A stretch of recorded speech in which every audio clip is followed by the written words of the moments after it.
Anatoliy Demyanenko oyun ərəfəsində xoşagəlməz xəbərlə üzləşdi. Belə ki, Rəşad Sadıqov son məşqdə bel əzələsini dartdığından heyətə daxil edilmədi. Karvan da oyuna ciddi itkilərlə çıxmışdı. Görüşə fəal başlayan Yevlax klubu artıq 7-ci dəqiqədə Neftçinin qapısının torunu silkələdi. Samir Abdulovun vurduğu topu Miçeviç qaytarsa da özünü yetirən Roman Axalkats fərqləndi. Lakin hakim oyundan kənar vəziyyətə görə qolu qeydə almadı.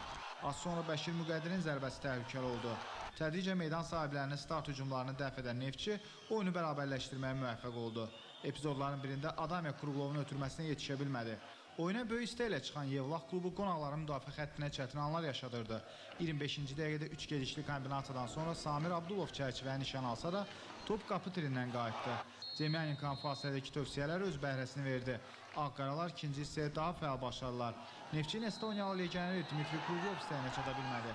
53-cü dəqiqədə isə hakim Babək Quliyev meydan sahiblərinin qapısına penalti təyin etdi. İlham Yadullayev Branimir Subaşicin qarşısını köburluqla aldı. Adamya qalkiper Elçin Cəfərovla dueldən qalib ayrıldı. Hesab açıldıqdan sonra Neftçi üstünlüyü rəqibə vermədi. Əksinə paytaxt komandasının hücumlarının kəsəri artmağa başladı. Branimir Subaşicin vurduğu topu qapıcı çətinliyi ilə qaytardı. Oyunun sonlarında Nazar Bayramov sabiq komandasını cəzalandıra bilərdi.